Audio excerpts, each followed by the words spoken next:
Hello everyone and welcome to another video and also Happy New Year! This is the first video I am filming since coming back from my little holiday. By holiday I mean I spent 2 weeks playing Stardew Valley and Final Fantasy and reading a whole bunch, and I did not leave this apartment. In today's video I wanted to speak about all of the books I'm excited to be reading in 2022. In fact, I have 25 books to share with you today from my handy dandy little list here. Last year I read in total 64 books, and so I feel like having a little TBR of 25 isn't too bad. My actual TBR, which is this behemoth of a spreadsheet, it's all color coded and beautiful and I love it to pieces, actually has about 96 books on it. So this list of 25 today is the curated list of my TBR. It's not the whole thing, but it's just a smaller snippet of the books I am the most excited about. Anyway, without further ado, let's jump straight into the video, and I'm going to be sharing with you 25 books that I really am excited about reading in 2022. Maybe I should have done 22 books. Oh, it's too late now. The very first category I'm going to speak about today are the new release books. And the very first one I want to talk about is Time is a Mother by Ocean Vuong. This particular book is a poetry collection, and I really loved Ocean Vuong's debut novel, which was On Earth We're Briefly Gorgeous. And apparently this new poetry collection is thematically linked with that book. And so obviously not a sequel in any way, it will be quite different because it's poetry and not prose. It's supposed to be published on April 5th, 2022, and it considers the paradox of sitting with one's grief while trying to survive it. Ocean Vuong's writing is so very beautiful, so I really want to read this. Moving on to book number 2, and this is The Girl Who Fell Beneath the Sea by Axie O. This is a YA fantasy novel, and it draws from folklore and mythology. The cover of this book is so stunning. I really love the colors. I really love the ocean and ocean imagery. You may have grasped that if you read my short story, The Mercy of Seafoam. I find the ocean incredibly beautiful, and so if a novel is ocean themed, I tend to be more interested in it. Anyway, the premise of this story is that our main character lives in a village which faces really dangerous storms. They have a sea god who is apparently quite unhappy. Every year the village sacrifices a really beautiful young girl. It's a trope we've seen many times, but anyway, the main character of the novel, in protecting her family, ends up sacrificing herself instead, and she ends up being spirited away to the spirit world where she meets all of these gods and demons. It sounds very cool. It sounds very reminiscent of Spirited Away. I've loved the aesthetic of gods and demons and spirits for a very long time now, and so for that reason I'm really excited to check this one out. The next novel is called Kai Kei, and it's another one with a really beautiful, stunning cover, and it's by Vaishnavi Patel, and it's about a young woman whose name is Kai Kei, and she is a princess who's grown up with a very cruel father. She really wants to gain independence away from her family, and in doing so discovers that she has a proclivity for magic. She transforms into a warrior and a diplomat and is determined to create a better life for her people. However, the conflict here is that the very source of her magic could be the thing that destroys the world, and so it's about her legacy and the lengths that she will go to in order to do the right thing. This one is also due in April 2022. And the very last new release I wanted to speak about is called Scattered All Over the Earth, and it is by Yoko Tawara. And there's not heaps and heaps of hype around this one. On my long list TBR, my TBR of the actual 96 books I have on there's quite a few like new release Japanese novels that I want to read, but this one has the most interesting premise, and so that's why I'm sharing it. From what I can gather, it is a futuristic novel, but I believe there's going to be some speculative elements in there as well. And it is the first in a trilogy set in a world in which Japan no longer exists. And it sort of follows the implications of what this means for the remaining Japanese people who are scattered all over the world. The premise of this story sounds really interesting and cool. The next category I want to speak about is fantasy. Now, these books are generally going to be the high fantasy books on this list. There are books with speculative elements like magical realism books further down in the contemporary and translation section of this video. These are the mostly high fantasy / urban fantasy books I want to read in 2022. I want to make more of an effort to read more epic fantasy series, and so this is just a small selection of the ones I'm currently looking at. The very first one is called Ship of Magic by Robin Hobb. I've never read a Robin Hobb novel, but she's a very influential author within this category. Basically, I was drawn to the book simply because of the title. I love magic and I also love pirates, and so anything that meshes pirates and magic together is going to make me very happy. I read the bio of this a few times on Goodreads and couldn't really grasp what the book was about, aside from the fact that it's about a magic ship, but really that premise alone has me sold. I really want to read it, and it is a trilogy, so there are 3 books in the series. Book number 6 on this list is a very popular one, and it's actually The Eye of the World by Robert Jordan. This is the very first book in the Wheel of Time series, and I am aware that the Amazon TV show has recently come out. However, I haven't watched it. I really want to read this book because, again, it's incredibly influential within the fantasy genre. I haven't read heaps of epic fantasy. Probably my favorite epic fantasy that I've read is The Priory of the Orange Tree by Samantha Shannon. I love that book. I think it's so brilliant. But I do, as I said, want to read more epic fantasy, and so hence Robert Jordan is on this list. But the bio from Goodreads says, when the two towers... This isn't Lord of the Rings. When the Two Rivers is attacked by Trollocs, a savage tribe of half-men, half-beasts, 5 villagers flee the night into a world they barely imagined, with new dangers waiting in the shadows and in the light. I'm interested to check out a larger, longer running series because there are 10 books in this series. There's quite a few. I know the last couple were finished by Brandon Sanderson, and so I'm interested to see if I'll enjoy this and if I'll end up getting into the series. The next one is Jade City by Fonda Lee, which is the first book in the Greenbone saga. I've heard some really wonderful things around this series. I've seen so many other booktubers speak about this series, and so that is why it's on my list. Now, this book actually has a brilliant one-liner from Goodreads, so I'm actually going to read it out. Jade City is a gripping, Godfather-esque saga of intergenerational blood feuds, vicious politics, magic, and kung fu. Honestly, that sounds so cool. Coupled with how positive so many other people have been about this series, it makes me really want to read it. Book number 8 on this list is A Wizard of Earthsea by Ursula K. Le Guin. Another one I want to read because it's highly influential. A Wizard of Earthsea is a trilogy, but then they added a 4th book. Duology. Trilogy. Quartuplet. Teology.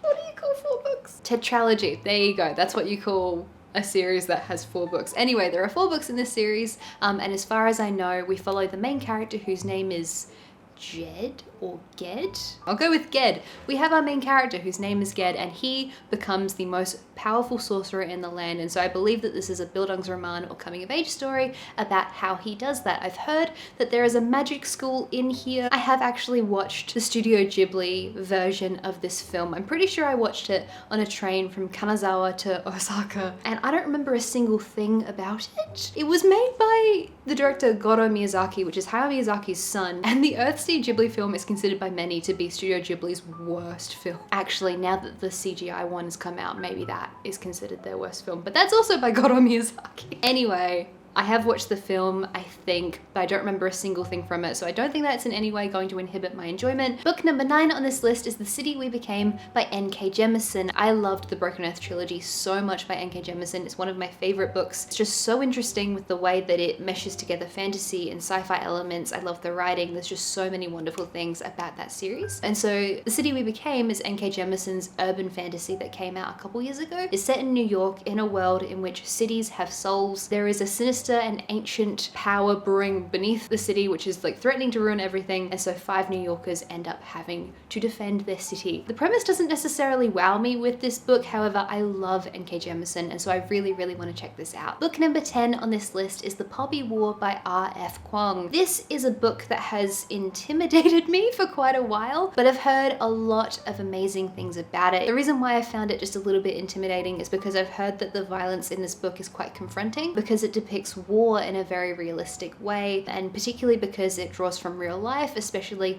the rape of Nanking. And so I don't believe I've read a fantasy book which really does depict war in such a gritty way, and so that's one of the reasons I am really excited to read this. The premise of the book is that we have our main character whose name is Rin. Rin is a peasant girl who's faced a lot of discrimination in her life, but she realizes that she has an aptitude for shamanism and magic, and so this is a world which is on the brink of war, hence the title, The Poppy War. Rin's power might be the only thing that will save her people, but at what cost? The next one we have on this list is a physical copy I actually own. Where is it? This is Blood in the Mist by Hope Mirrlees. Now, this book is a pre-Tolkienian fantasy novel, and the reason why that's significant is because Tolkien was a massive influence on the fantasy genre, which I speak about in my recent vlog I did while reading Lord of the Rings for the first time. And so this book, I believe, was published in the 1920s, and it's about a woman who moves to a town which is connected to fairyland, and so it's a portal fantasy. Apparently Neil Gaiman used the this as a big inspiration from when he was writing the novel Stardust, and I just really love the concept. I think it sounds really interesting. And the very last fantasy book on this list is The Ladies of Grace Adu by Susanna Clarke. This is a book which is set in the same world as Jonathan Strange and Mr. Norrell. I really loved that book. I thought it was so strong, it was so interesting. The tone and style of that book is just phenomenal, because even though it's a modern book, it really felt like it was written by a Regency author. It's set during the time of Pride and Prejudice, and it's a story about these two magicians who want to bring magic back to England. And so The Ladies of Grace Adu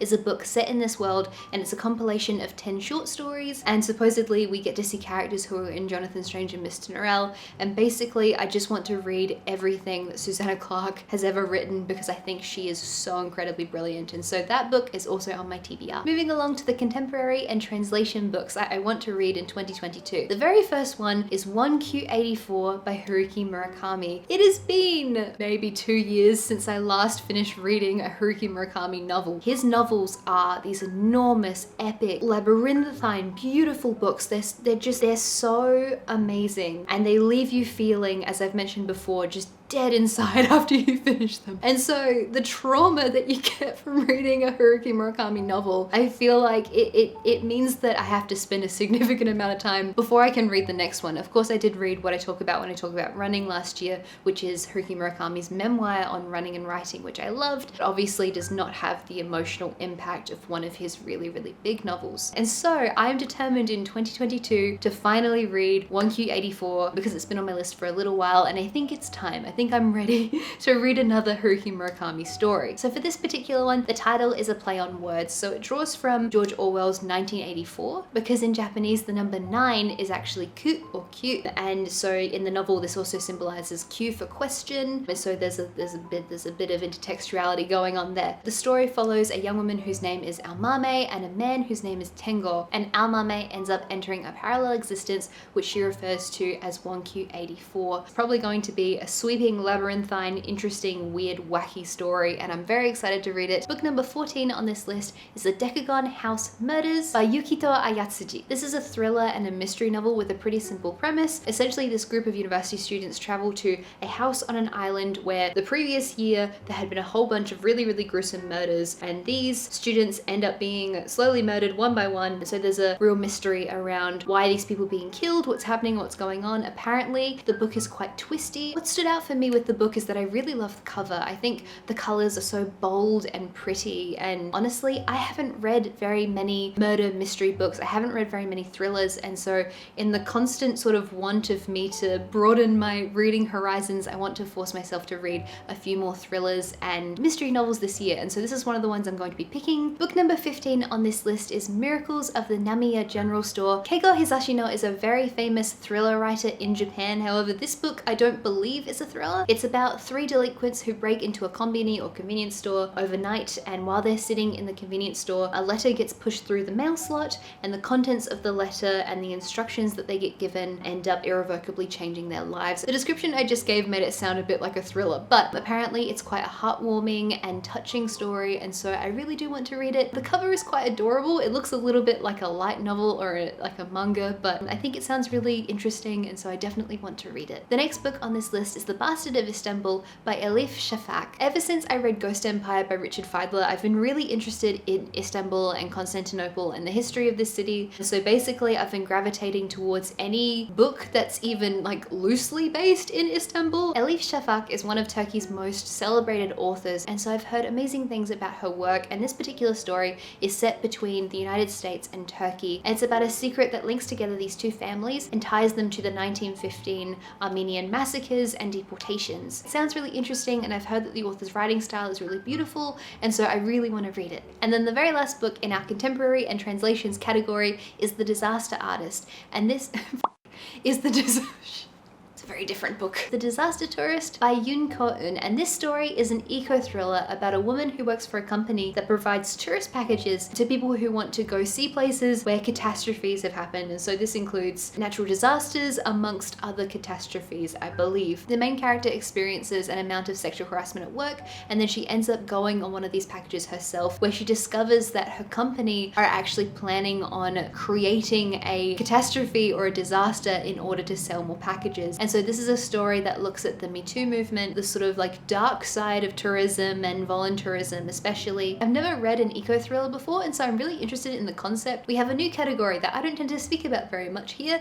and that is poetry. I love T.S. Eliot, and so I end up reading his poems quite a bit, but I've never really gotten into poetry, and so I kind of want to make an effort to give more poetry a go this year. And so the two poetry picks I have are Letters to a Young Poet by, I'm gonna get his name right, Rainer Maria Rilke? Also, The Complete Works of Emily Dickinson. So this particular one I found out about because I was watching a recommendation video on books to broaden your mind. I don't know, it autoplayed and I kept watching it. I've also heard that it's quite a good poetry collection for aspiring writers, and so I do want to read it. And then The Works of Emily Dickinson, because I always see her quotes used for books, like at the beginning of books, and I see so many references to Emily Dickinson, but I've never ever read her work, and so I really want to read that as well. I have two non-fiction books I want to share with you, and the first one is Empire of Pain, The Secret History of the Sackler Dynasty. And this is a book that looks at the family who was responsible for the distribution and marketing of OxyContin, which is known to be responsible for the opioid epidemic. The reviews for this book are very, very good, and so that's what really sold me on reading it. I really love picking up random non-fiction books on different areas just to sort of like broaden my knowledge on things. That's generally why people read non-fiction, but anyway. And then the next one is The Golden Age of Piracy by David Head, and this is a book I literally just want to read because pirates. I find them so interesting. I find this time and the glorification of pirates, the romanticization of this age, what it was really like for these people. I find that whole concept really, really interesting, and so that's why I want to read that one as well. And then moving along to the last three books on this list, and these are the rereads which I am the most excited to read, so I'll actually go in and get them. Generally, I really love rereading books. I've reread Frankenstein, Picture of Dorian Gray, and A Room of One's Own so many times over the last few years, but I realized recently that those are the only books that I've been rereading. When I was a kid, I used to reread and reread and reread, and I found that it was only once I'd read a book a few times that I really got the true value of the story. I want to reread more of the books I already own, and so the very first book I want to speak about is my favorite book of 2020.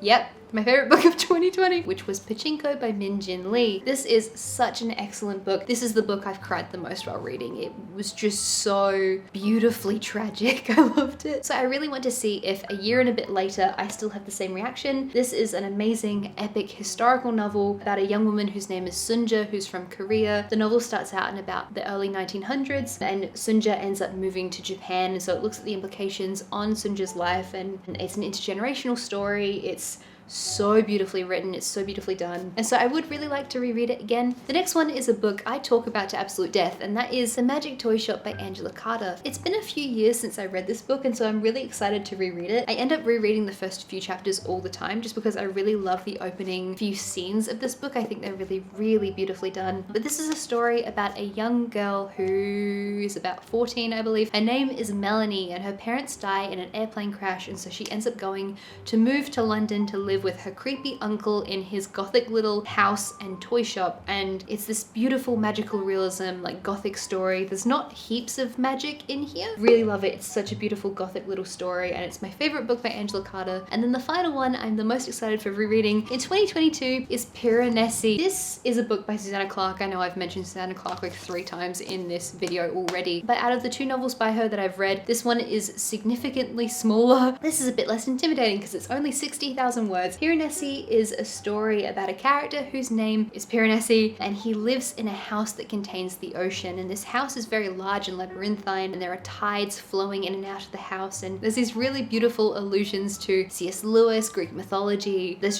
so much in this book that I really, really love, and so I'm incredibly excited to reread it just because I loved reading it the first time so much. And that is the very last book on this list of 25 books I want to read in 2022. Again, this is just a snippet of my long list of books I really want to read. These are the ones that I'm the most excited about, and so hopefully I get to reading them soon. Happy New Year, everyone. Thank you so very much for watching the video, and also, as always, an enormous thank you to the people on Patreon who are supporting my channel. I wouldn't be able to do what I do without everyone over there, and so an enormous thank you to them. And so if you're interested in checking out Patreon, there is a link in the description down below.